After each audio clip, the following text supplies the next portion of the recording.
चला, आतापर्यंत आपण ग्रॅव्हिटेशन चॅप्टरला डिस्कस केलं होतं. आता chapter number second var move on करू.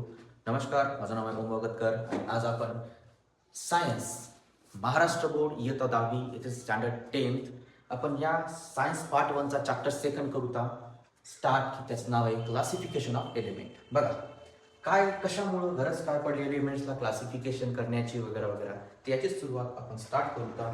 जरासं intro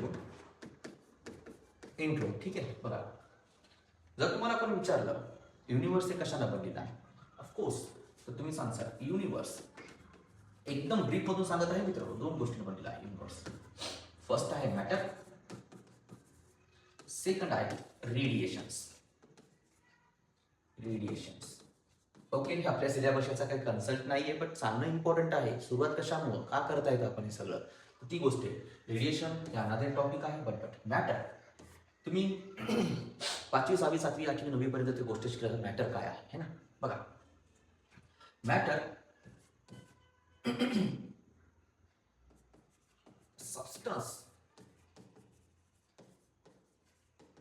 which has mass and state. Matter काय असा पदार्थ आहे ज्याला मास आहे आणि त्याला काहीतरी स्टेट आहे है ना, काहीतरी स्टेट आहे. त्याला आपण काय म्हणणार, मॅटर म्हणणार. बघा, लाईट ही काय मॅटर आहे का? मॅटरला मासच लाईटला काय मासच नाहीये. बट माझ्या तर ते पेन आहे, बोर्ड आहे, everything we are itself a matter. आपण मॅटर, आपली काहीतरी स्टेट आहे, तर याला काय म्हणायचं मॅटर. ठीक आहे. तर मग जर आपण अकॉर्डिंग टू देअर स्टेट पाहिलं तर मॅटर किती प्रकारचे आहे, तर बघा 3 प्रकारचे आपण मॅटर बघू शकतो. मॅटर हे मटेरियल आहे, लक्षात ठेवा. तर पहिली स्टेट आहे सॉलिड स्टेट, सेकंड आहे लिक्विड स्टेट आणि थर्ड आहे गॅसियस स्टेट.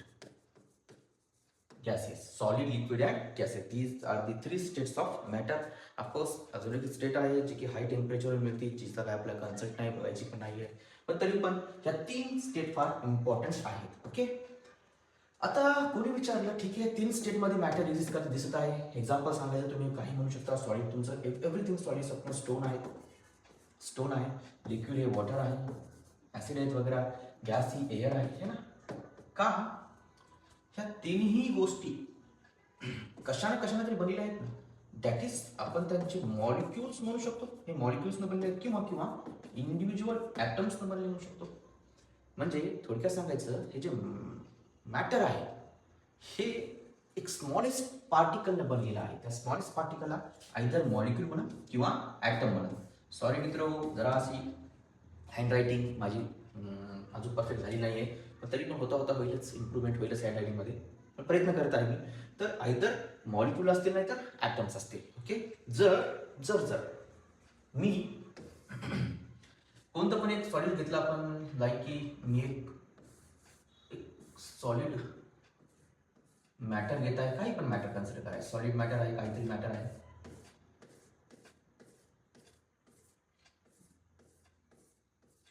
बस झालं. तर हे जे मी काढले ते पार्टिकल्स काढले, काय काढले त्यांचे पार्टिकल्स. बघा, पार्टिकल्स ऑफ मॅटर हे काही कशा तरी सॉलिड पार्टिकल आहे matter.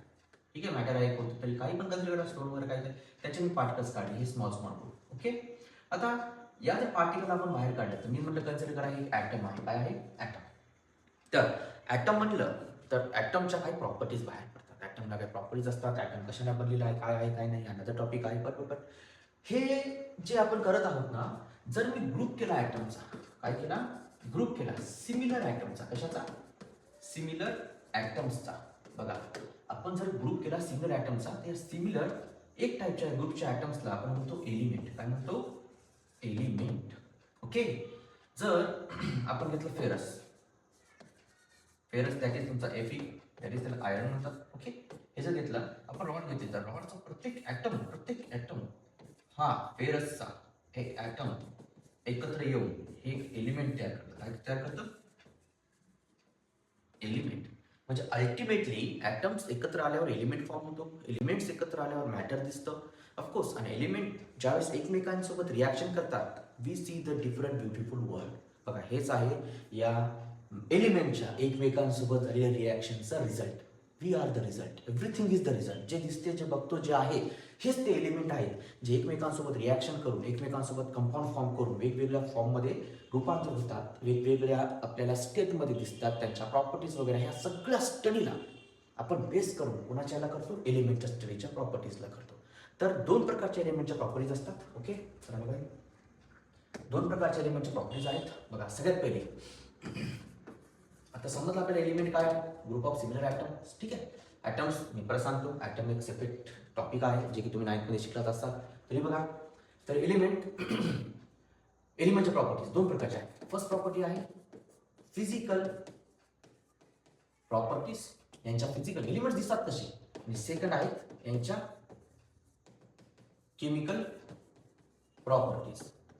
Physical properties and chemical properties. Physical properties and chemical properties काय आहेत, काय नाही, येतात कशामध्ये. बघा, फिजिकल प्रॉपर्टीजला काय म्हणतात, सगळ्यात पहिले ॲपिरन्स, की मित्र होते दिसायला कसे, त्यांची स्टेट, की कोणत्या स्टेटमध्ये, स्टेटमध्ये समजतं ना, मॅटरचे तीन स्टेट, सॉलिड, लिक्विड, गॅसेस, ह्या तीन स्टेट, की ते कोणत्या स्टेटमध्ये आहेत. ओके, अजून की त्यांचा बॉइलिंग पॉईंट किती असणार, मेल्टिंग पॉईंट किती असणार, डेन्सिटी किती असणार, एक्सेट्रा एक्सेट्रा, खूप खूप खूप व्हॉल्यूम प्रेशर वगैरे, खूप त्यांचं टेम्परेचरचं वगैरे येते, बऱ्याचशा गोष्टी येतात त्यांच्या कशामध्ये येतात, त्या फिजिकल प्रॉपर्टीज.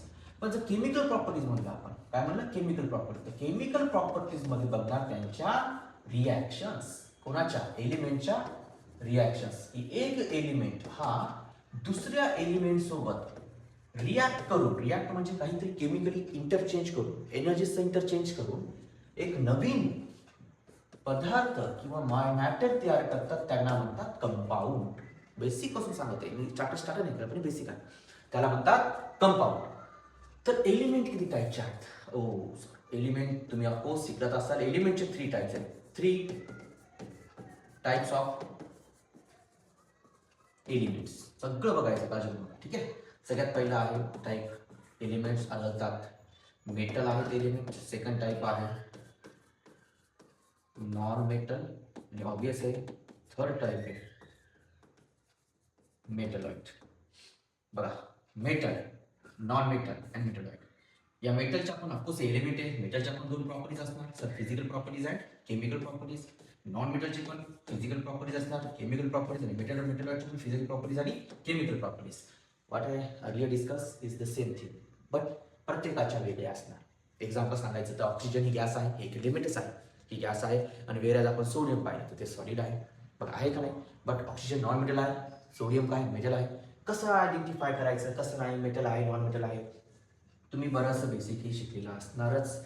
इलेक्ट्रॉनिक कॉन्फिगरेशनच्या पर्स्पेक्टिव्हनं करू शकतो, त्यांच्या स्टेटच्या पर्स्पेक्टिव्हनं पण करू शकतो, सगळ्या गोष्टी.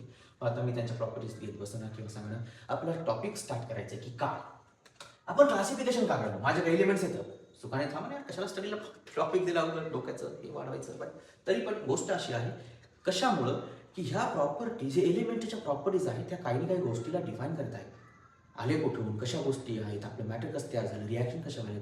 सो दॅट्स वाय या एलिमेंटला एका सेपरेट जागी अरेंजमेंट पाहिजे ना, काही ना काहीतरी. म्हणू शकतो ना की हां, हे एलिमेंटची प्रॉपर्टी आहे म्हणून त्याला इथे आहे, हा एलिमेंटची प्रॉपर्टी. जसं की एक्झाम्स असतात बऱ्याचशा, त्या एक्झामच्या आपण एक्झाम दिले की आपण बेस्ट पोस्टवर जातो, वेगवेगळ्या, प्रत्येक पोस्टसाठी वेगळी एक्झाम आहे, बरोबर ना. मग प्रत्येक मॅटर काय सेम एलिमेंटनं बनलेलं असतं का, नाही, वेगवेगळ्या एलिमेंट आहे, त्याच्या काहीतरी प्रॉपर्टीज, एक एलिमेंट रिॲक्ट करून तिसरा कंपाऊंड फॉर्म करतो, परत त्यासोबत कोणतरी ॲड केलं की अजून ह्याच कंटिन्यू चालत राहतं, म्हणजे नवीन नवीन एलिमेंटची रिॲक्शन होऊन नवीन कंपाऊंड भेटतच राहतात. सो दॅट्स वाय आपल्याला गरज पडली यांच्या अरेंजमेंटची. ऑफकोर्स बऱ्याचशा सायंटिस्टना अरेंजमेंट करून पाहिलेलं आहे, पण त्यांना काही ते ड्रॉबॅक्स भेटले, तर त्यांच्या थेरीज काही गोष्टी ॲक्सेप्ट झाल्या, काय नाही. तर सगळ्यात पहिले जर आताच्या मॉडर्न टाइममध्ये पाहिलं आपण, इन टुडे टाइम, आज आपल्याकडे टोटल जर एलिमेंट कोणी म्हणले तर 108 एलिमेंट्स आहेत. 108 एलिमेंट्स, सॉरी 18 एलिमेंट्स, 118 एलिमेंट्स.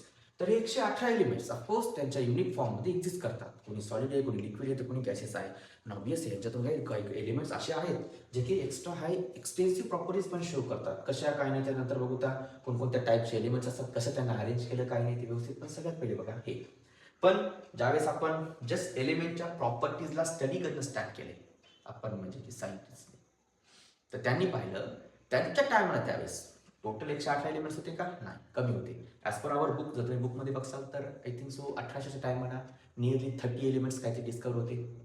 आणि त्या 30 एलिमेंट्समध्ये त्यावेळेसचे वेल नोन एलिमेंट्स ऑफकोर्स येत असणार ऑक्सिजन, कॉपर, गोल्ड, सिल्वर, हेच त्या टायमाचे बेस्ट वेल नोन एलिमेंट्स होते. नायट्रोजन गॅस वगैरे आहेत ह्या बेस्ट गॅसेस त्याच टायमाला डिस्कवर. पण बऱ्याचशा मॉडर्न टायमामध्ये नोबल गॅस डिस्कवर झाल्या, पहिले गॅसेस डिस्कवर्ड नव्हत्या. चला बघू आता की सगळ्यात पहिले आपल्याला कोण सांगितलं की एलिमेंटला अरेंज करायचं. तर सगळ्यात पहिले सायंटिस्ट होते ऑफकोर्स जर्मन सायंटिस्ट होते, त्यांचं नाव होतं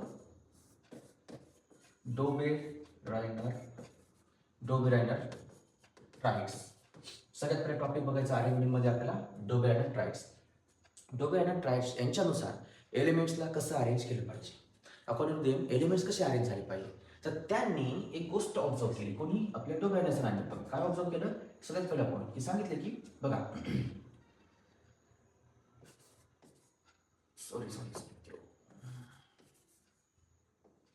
केमिकल प्रॉपर्टीज ऑफ एलिमेंट.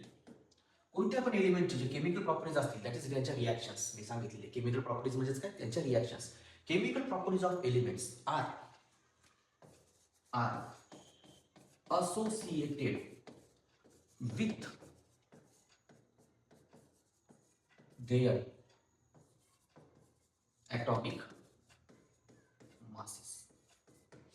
कोणता एलिमेंट असो ज्याच्या केमिकल प्रॉपर्टीज आहेत ना, फिजिकली तर एलिमेंट तर वेगवेगळा दिसतात असतात. केमिकल जे रिॲक्शन करणार, हे जे रिॲक्शन होणार किंवा जे आपल्याला कंपाऊंडाचं आउटपुट भेटणार आहे, तर हे कोणत्या बेसिसवर भेटणार? त्यांच्या ॲटॉमिक मासेसच्या बेसिसवर.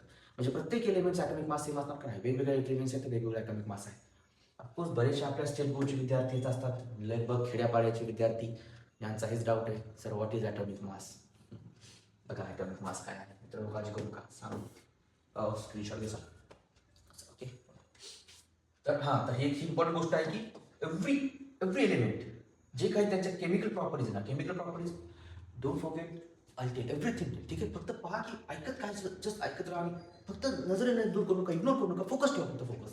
हे जे केमिकल प्रॉपर्टीज आहेत एलिमेंटच्या, परत सांगतो केमिकल म्हणजेच रिॲक्शन ज्या आहेत ह्या कशाशी जुळलेल्या आहेत?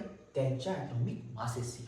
आता ॲटॉमिक मास म्हणजे काय टोटली सगळं सांगतो. ठीक आहे, बघा जस्ट बेसिक आहे, मी नाचच्या वेळेच्या सिम्प्रोमध्ये बेसिक जाणार आहे, पण तरी पण मी टॉपिक स्टार्ट केलेला आहे, पण तरी पण या टॉपिकसोबत बेसिक गोष्टी आहेत त्या कव्हर कराव्याच लागतात. ठीक आहे, चला ॲटॉमिक मास ऑफ एलिमेंट. चला आता एक स्टार्ट करा एलिमेंट. बघा कोणताही जगातला ॲटम ठळक एक ॲटम म्हणून तर स्पेरिकल शेपचं दाखवता येईल रिप्रेझेंटेशन आहे. असा ॲटम आहे, कन्सिडर करा. गोल असतो ॲटम पण सगळ्यात स्मॉलेस्ट पार्टिकल आहे मॅटरचा, सगळ्यात स्मॉलेस्ट पार्टिकल. तर हे ॲटम दोन गोष्टीनं बनलेला असतो.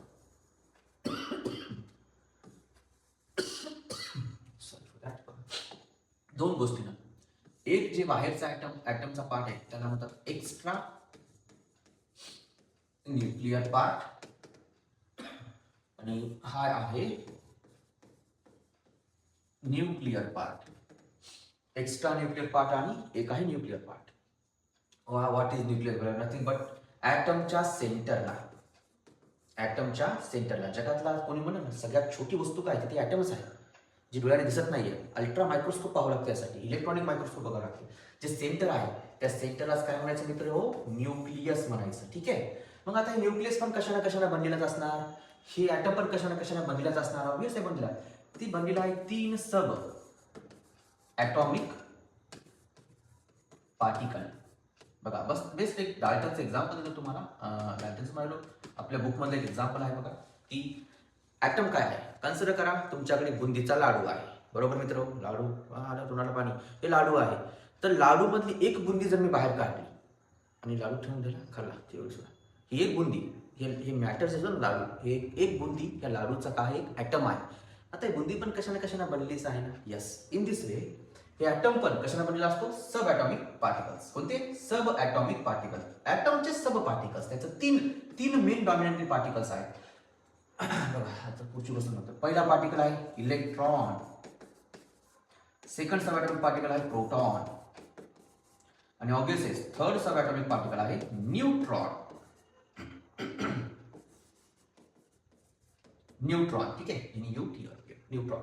हे 3 पार्टिकल्स ना तुमचा ॲटम तयार होतो.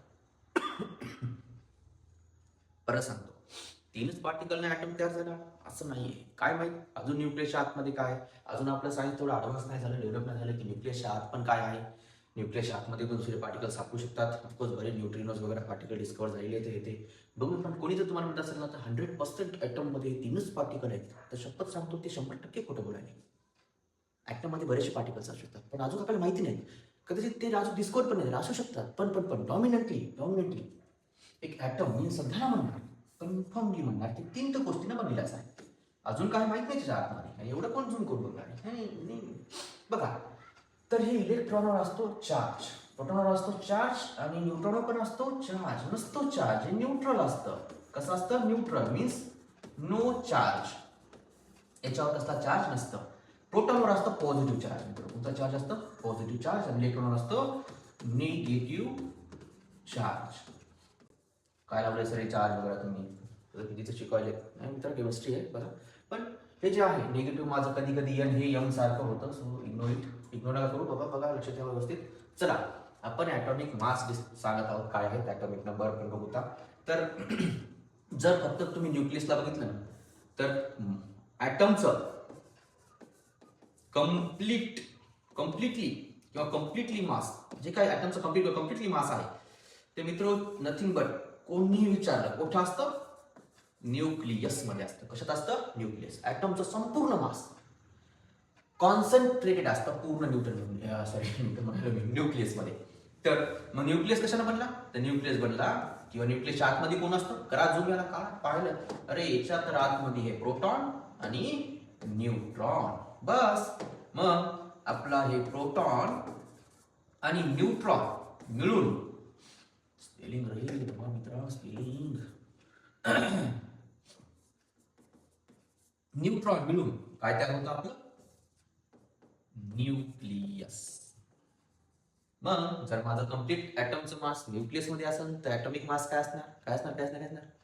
यांची प्लस यांची संख्या. हे दोघं मिळून जे वजन तयार करतील, जे वेट तयार करतील, जे मास तयार करतील, वेट वजन मास मी काय म्हणते बघा, वाटेवर मास तयार करतील, तेच त्यांचं ॲटॉमिक मास आहे. तर ॲटॉमिक मासची डेफिनेशन काय? डेफिनेशन सांगा. बोर्ड हे रट्टा मारायच्या गोष्टी असतात, आम्ही तो रट्टा नका मारू, समजून घ्या.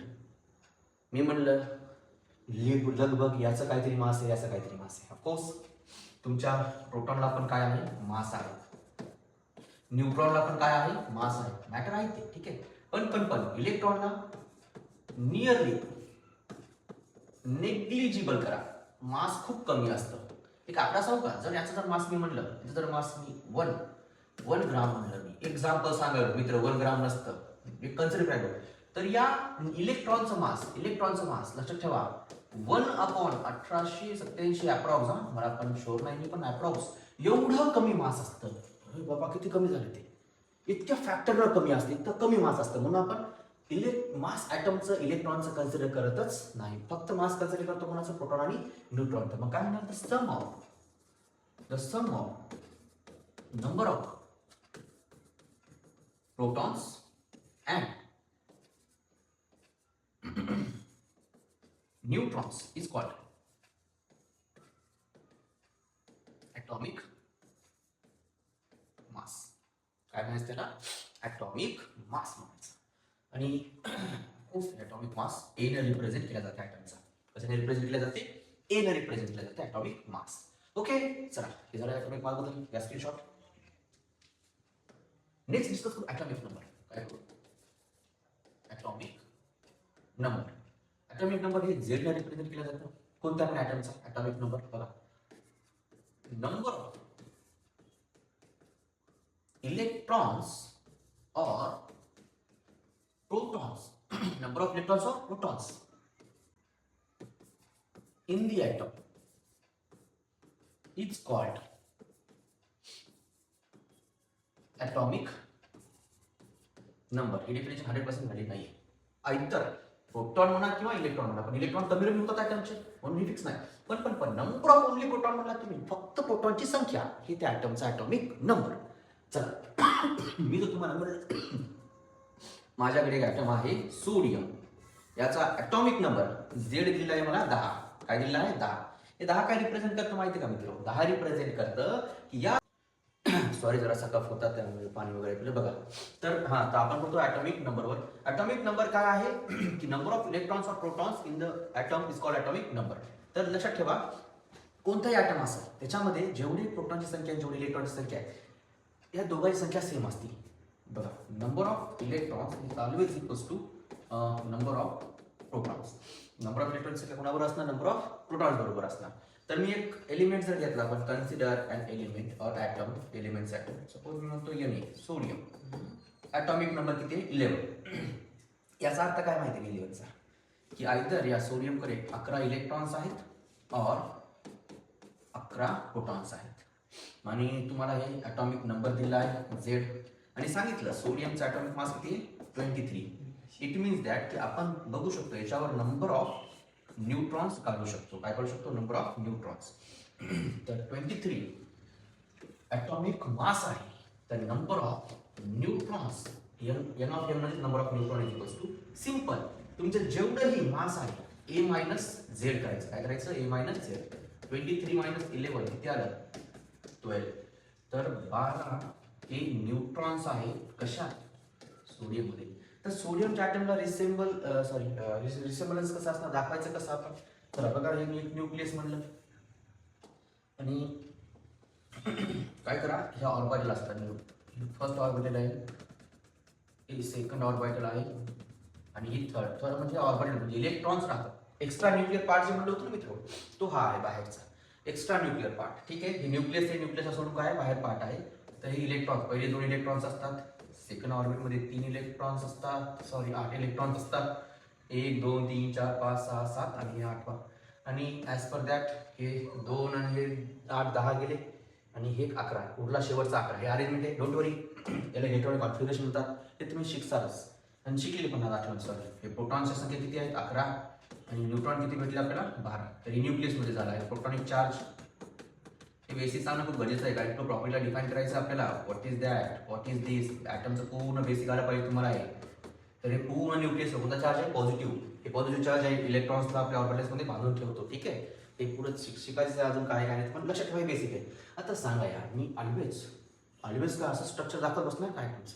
हां हे ॲटम ह्याच्यासोबत रिॲक्शन करायला त्या ॲटमला एक प्रॉपर नोटेशन असायला पाहिजे. ऑफकोर्स आहे बघा काय नोटेशन नोट करायचं बघा काय नोटेशन. तर नोटेशन तेवढं मोठं न दाखवता ठीक आहे सॉरी एवढं मोठं न दाखवता मी सिंपल बार रिपीट होतं ते टॉपिकवर नाही येतात बघा सांगतो. सपोज कोणता ॲटम असा एक ॲटम आहे. ओके ॲटमच्या हेडवर मास दाखवा आणि ॲटमच्या बॉटमवर काय दाखवा ॲटॉमिक नंबर. म्हणजे आता तुम्ही एक्झाम्पल म्हणलं आपला हा सोडियम Na ॲटम आहे. हे Na काय सिम्बॉल आहे एलिमेंटचा काय सिम्बॉल म्हणजे एलिमेंट. आता आले मी सोडियम बघतं एवढं मोठं नाव लिहित बसणार का नाही. आणि लक्षात ठेवा हे गोष्ट सांगायची राहिली की तुम्हाला 1 ते 30 पर्यंत एलिमेंट असे सिरियल वाईज मुखपाठ पाहिजे. हायड्रोजन पासून तर झिंक पर्यंत तुमच्या पाठच एलिमेंट पाहिजे. कशी करायची सांगू का बघा. तर सोडियमचा ॲटॉमिक नंबर किती होता 11 आणि ॲटॉमिक मास किती 23. This is the representation of sodium atom. असा ॲटम असेल तर डोळे झाकून तुम्ही ॲटमबद्दल पूर्ण माहिती सांगू शकता. सर याच्यात 11 प्रोटॉन आहेत 11 इलेक्ट्रॉन आहेत आणि ऑफकोर्स या 23 मधून 11 मायनस करा तुम्हाला काय भेटणार नंबर ऑफ न्यूट्रॉन भेटणार. तर मग अशा प्रकारे हे एलिमेंटची आपण जराशी बेसिक माहिती पाहिली जरासं बेसिक बघितलं की काय चालू आहे काय नाही ते. आता सगळ्यात मोठी इम्पॉर्टंट गोष्ट म्हणजे की यांचा अरेंजमेंट. आपण काय होतो डोबेरॅनर कसे होतो कुठं होतो डोबेरॅनर. तर डोबेरॅनर काय म्हणले होते की ज्या काही the chemical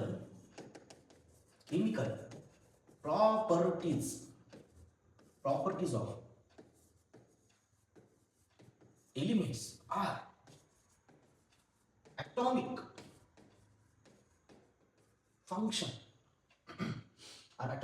of their atomic masses. म्हणजेच की ॲटॉमिक मासवर त्याचे केमिकल प्रॉपर्टीज डिपेंड करतात. हे त्यांनी कोण सांगितलं डोबेरॅनरने. ठीक आहे मग त्यांनी काय केलं बघा. आता आपण एक पॉईंट डिस्कस करू. ऑफकोर्स हे नोट करायला करून त्याचा काही इम्पॉर्टंट नाही. आता इथून इम्पॉर्टंट पॉईंट आहे सेकंड. ठीक आहे सेकंड पहिला पॉईंट सांगितला होता मी तुम्हाला मागे ते नोट करायचं असेल तुम्ही. सेकंड पॉईंट बघा ही म्हणजे कोण mister डोबेरॅनर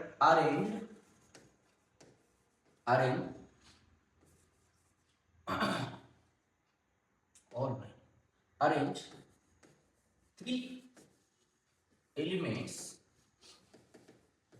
in an atom. increasing order of their atomic masses. atomic mass काय आहे आता शिकलो. त्यांनी काय केले, 3 एलिमेंट त्यांनी ग्रुप केला 3 एलिमेंटचा, आणि हे जे ग्रुप आहे त्यांनी असं वाढत्या ॲटॉमिक नंबरच्या इंक्रीजिंग, समजा ॲटॉमिक नंबर कोणाचा 2 असेल, कोणाचा 7 असेल, कोणाचा 15 असेल, तर पहिले 2 7 15 असं इंक्रीजिंग ऑर्डरनं अरेंज केले 3 एलिमेंटला. लेट माझ्याकडे एलिमेंट ए आहे, एलिमेंट बी आहे आणि एलिमेंट सी आहे. याचं मास जास्त, याचं मास त्याच्यापैकी असते सगळ्यात कमी याचा, तर इंक्रीजिंग ऑर्डर झाली, इकडे मास वाढत चालले, असं अरेंज केलं. तर त्यांना काय गोष्ट सापडली बघा, तर गोष्ट त्यांना काय सापडली बघा, हे थर्ड पॉईंट, ही डेफिनेशन आहे. दोघांना ड्राईव्ह 3 मार्कासाठी क्वेश्चन आला, लाईन टू लाईन एक्सप्लेन करायचं बघा. त्यांना काय सापडलं, the atomic mass of middle म्हणजे कोणता, हा middle element is equal to the mean is approximately it's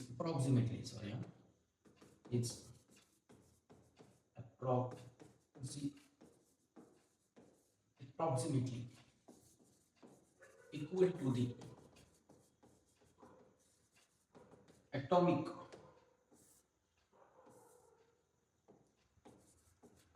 mean of atomic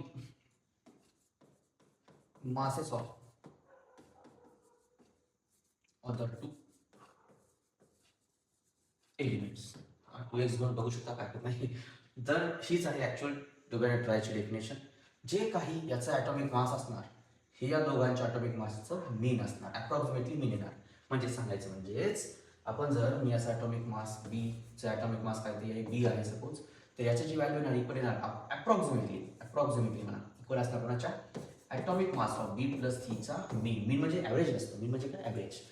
याचं काहीतरी मास, याचं काहीतरी त्या 2 भागा मीन भेटला, त्याची व्हॅल्यू काय भेटणार तुमच्या या बी पर्यंत भेटणार. अप्रॉक्सिमेट ऑर इक्वल म्हणू शकता, नियरली सेम होत असते. ठीक आहे. तर डोबेरेटने काय केलं मग, एक्झाम्पल घेतलेले त्यांनी. सगळ्यात बेस्ट एक्झाम्पल आपल्या बुक्स आहे बघा. एक्झाम्पल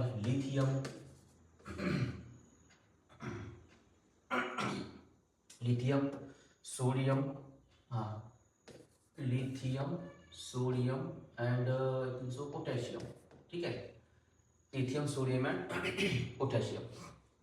चला बघू तर का एक्झॅक्ट खरंच की तेवढं नियरली सेम मास येतं का कोणाचं, आपल्या या एलिमेंटचं. हे का दोघांचे 3 ट्रायड्स आहेत का, कन्सिडर करा.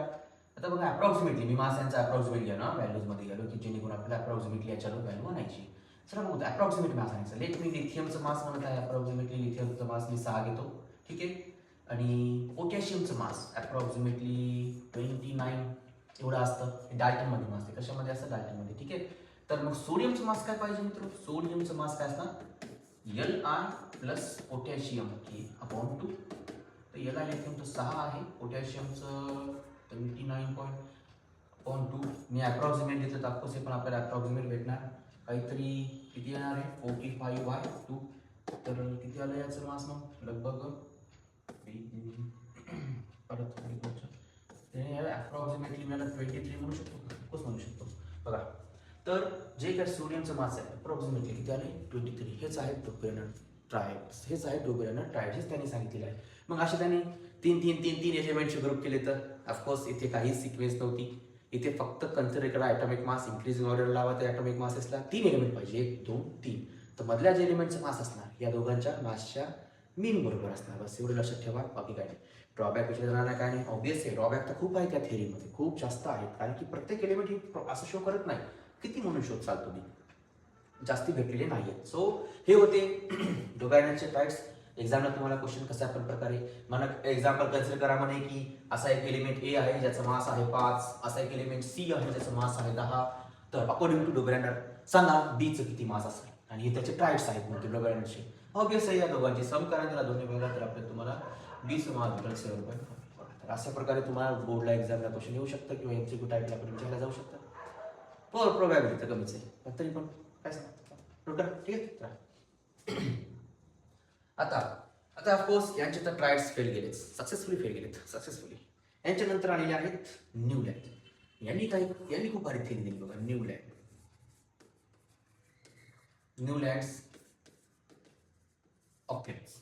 न्यूलँड्स ऑक्टेव्स थिअरी काय म्हणते? ऑफकोर्स न्यूलँड बऱ्याचशा टायमानंतर आलेली आहे, त्याच्यापासून हा टाइम पिरियड वगैरे थोडं तर आता लक्षात राहत नाही मित्र. हिस्ट्री आहे, हिस्ट्री तर माझी खूपच वीक होती, काय सांगू तुम्हाला. तर 1800चा टाइम असणार, 1800 काहीतरी नंतरचा टाइम असणार, 1817 काहीतरी त्याचा होता आणि याचा 1860 असंच काहीतरी असेल, बघून घ्या. थिअरीमध्ये वाचलेले आहे मी. कन्सेप्ट करतो काय करणार, कन्सेप्ट तुम्हाला डोंट वरी, एक कन्सेप्ट सांगतो. अकॉर्डिंग टू हिम यांनी काय केलं, of course the physical properties, the physical यांनी पण physical properties of element are associated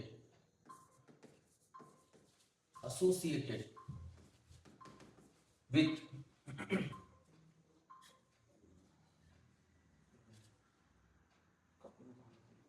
the physical properties of elements are associated with the atomic masses of element. यांनी पण सांगितलं की ॲटॉमिक मासच फिजिकल प्रॉपर्टीजला डिफाईन करणारा फंडामेंटल कॅरेक्टर आहे, फंडामेंटल थिंग आहे character म्हणजे न्यूलँड म्हणतात. की मग त्यांनी पण काय केलं, सेम हे फर्स्ट पॉईंट झाला. Second point, at the time of Newland 56 elements लगभग त्यांच्या वेळेस माहिती होते. 56 एलिमेंट डिस्कवर. जसं जसं टाइम पुढे जाणार in the course of time element discover होत गेलेले आहेत. तर आत्ताच्या टाइमला 118 एलिमेंट्स आहेत ॲज आय टोल्ड यू. बघा त्यांनी सांगितलं की ही arranged elements in an increasing order of their atomic number. ठीक आहे, इंक्रीजिंग ऑर्डर त्यांच्या ॲटॉमिक नंबर एलिमेंटचं त्यांनी अरेंज करणं स्टार्ट केलं. तर आता बघा हे आहे न्यूलँडचा लॉज ऑफ ऑक्टेव्ह. 2 मार्काला येते एक्झामला आणि लागला बघा. When elements are arranged in an increasing order of their atomic masses, then the chemical properties of first element is equal or similar to eighth element. Sorry, जे काय सपोज मी म्हणलं काय केलं त्यांनी एलिमेंट अरेंज करा. सपोज मी example मध्ये घेतो बघा, ABCDEFG 1 2 3 4 5 6 7 आणि हा EFGH. बापरे, ABCD रँक झाली माणसा 1 पासून तर 7 पर्यंत. जर तुम्ही 8व्या एलिमेंटला आलात, 8व्या, तर ज्या केमिकल प्रॉपर्टीज ज्या काही केमिकल प्रॉपर्टीज ए शो करत, सेम सिमिलर प्रॉपर्टी 8वा एलिमेंट काय शो करत, एच शो करत. एक्झाम्पल बी पासून 8वा काय असणार, HIJKLMN. हे एलिमेंट्स नाही तर जस्ट एक्झाम्पल म्हणलं की ते एलिमेंट कन्सिडर करा मित्र. मी तुम्हाला समजवत आहे. ह्याच्यापासून 8वा एलिमेंट कोणता आहे बघा, 1 2 3 4 5 सॉरी 1 2 3 4 5 6 7 8 5. म्हणजे या दोघांच्या सेम असणार, सिमिलरली या दोघांच्या सेम असणार, सिमिलरली या दोघांच्या सेम असणार, या दोघांच्या सेम असणार, या दोघांच्या सेम असणार, या दोघांच्या सेम असणार. ओके, असे त्यांनी एलिमेंट अरेंज केले. म्हणजे त्यांनी सिंपल 8 कॉलम तयार केले तर आणि काही रोज तयार केले त्या एलिमेंटचे. तुमच्यात तुम्हाला सगळ्यांनाच माहिती आहे, it is not always true for all elements. कुठं ना कुठं काही ना काहीतरी एलिमेंट्स त्यांनी गडबड केली. त्यांनी बघा सगळ्यात पहिले आता हे गोष्ट की आपल्या बुकमध्ये लिहून म्हणून पॉईंट आहे, इट इज लाईक अ सारेगामा पधनिसा आहे ना. जे स्वर आहेत ते बघा आपले जे काही आपण सुरू करतो ना, सारेगामा पधनिसा, परत रिपीट 6 आला एक्झॅक्ट 8 नंतर काहीतरी शब्द आला 8 नंतर जसा रिपीट झाला 6. तसेच सेम वेनं जे काही हे लिरिक्स रिपीट व्हायला, तर जे काही स्वर रिपीट व्हायला, तर सेम वेनं एलिमेंटच्या केमिकल प्रॉपर्टीज एव्हरी 8 एलिमेंट नंतर काय होतील, रिपीट होतील. असे कोण म्हणले, न्यूलँड्स म्हणले. एक्झाम्पल आता बघूया की त्यांचे ड्रॉबॅक्स काय होते किंवा फीचर्स काय होते. सगळ्यात पहिली गोष्ट बघा, ही म्हणजे कोण, mister Newland arrange elements up to calcium that follow this law. Element लोकच अरेंज केले, त्याने एलिमेंट पाहिले, सॉरी कॅल्शियम लोक एलिमेंट लोक बघा, कॅल्शियम पर्यंतच एलिमेंट अरेंज करा, तिथपर्यंत हा लॉ फॉलो होत आहे, ऍप्लिकेबल पण आहे प्रत्येक अप टू कॅल्शियम पर्यंत. पण पुढे कॅल्शियमच्या पुढे एलिमेंट अरेंज केले तर त्या गोष्टी हे लॉ फॉलो करणं. म्हणजे कसं, सेकंड पॉईंट म्हणू शकता तुम्ही की त्यांनी काय केलं की सेम एलिमेंटच्या प्रॉपर्टीजला, म्हणजे एलिमेंट्सला त्या प्रॉपर्टीच्या त्या एलिमेंटच्या रिस्पेक्टमध्ये दाखवा. आता मला hydrogen sorry H J element आहे हे ए सारे केमिकल प्रॉपर्टी शो करायला, आणि अजून एक एलिमेंट आहे ओ, हे पण कोणासारखे शो करायला तर ए सारखे, त्याने काय जोर जबरदस्तीनं हे दोघं पण सेम पोझिशनला एलिमेंट बसवले. हे ड्रॉबॅक्स पण आहेत आणि काही गोष्टी पण आहेत त्यांच्या. आता प्रत्येक गोष्ट सांगू शकतो बघा, ही fitted two element in same position. त्यांनी दोन एलिमेंट सेम पोझिशनला फिट केले, जेणेकरून तुम्हाला माहिती आहे एका पोझिशनला एका लोकेशनला एकच एलिमेंट राहू शकतो, दोन नाही. तर अशा प्रकारे ही न्यूलँडची थिअरी होती. आता बघू तर त्यांनी एलिमेंट्सचा अरेंजमेंट कसं आहे मी तुम्हाला एक्सप्लेन करतो. ठीक आहे, बघा सगळ्यात पहिला एलिमेंट आहे हायड्रोजन, नंतर येतं हेलियम, सॉरी त्या टायमात हेलियम डिस्कवर नव्हताच, माय मिस्टेक. बघा नंतर हे lithium, helium, boron, carbon, nitrogen, oxygen, fluorine. आता आला फ्लोरीनच्या घेऊन बघा 1 2 3 3 4 5 6 7 8. तर हा फ्लोरीन इथं येतात, आपल्याला फ्लोरीनला घ्यावं लागणार खाली.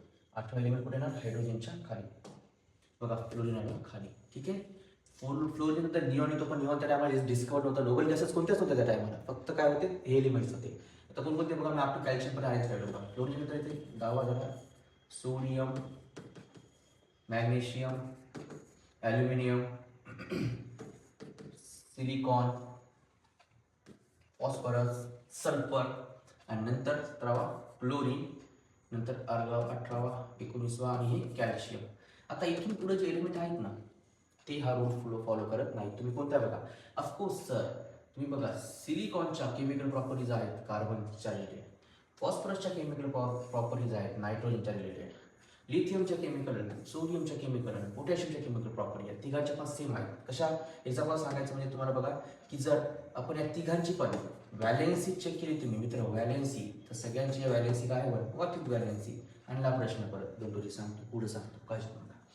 चला ठीक आहे, तुम्ही त्यांची ऑक्साईड्स घेतली, ऑक्साईड्स म्हणजे काय, यांची ऑक्सिजन सोबत रिॲक्शन, काय यांची ऑक्सिजन सोबत रिॲक्शन, लिथियम असो, सोडियम असो किंवा पोटॅशियम असो, तुम्ही जर ऑक्सिजन सोबत रिॲक्शन केली तर सगळ्यांचा फॉर्म्युला सेमच तयार होणार.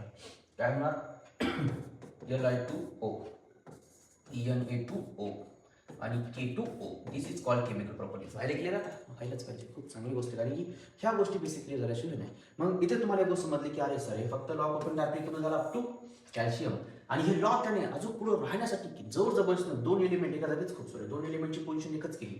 याच्या जागी जसं की एक्झाम्पल दिले nickel and cobalt, same position दिली. आता इथं नसेल इथं कोणती असेल ती व्हेरीफाय, पण आपल्याला सांगावं लागेल ना की त्याने निकेल आणि कोबाल्टला सॉरी NiCO ला एकच पोझिशन दिली. कशामध्ये, त्याच्या अरेंजमेंटमध्ये, मिस्टर न्यूलँडच्या अरेंजमेंटमध्ये एकच पोझिशन असल्यामुळं ही थिअरी पण काय झाली, ड्रॉबॅकमध्ये आली, ऑफकोर्स ॲक्सिडेंट नाही झाली.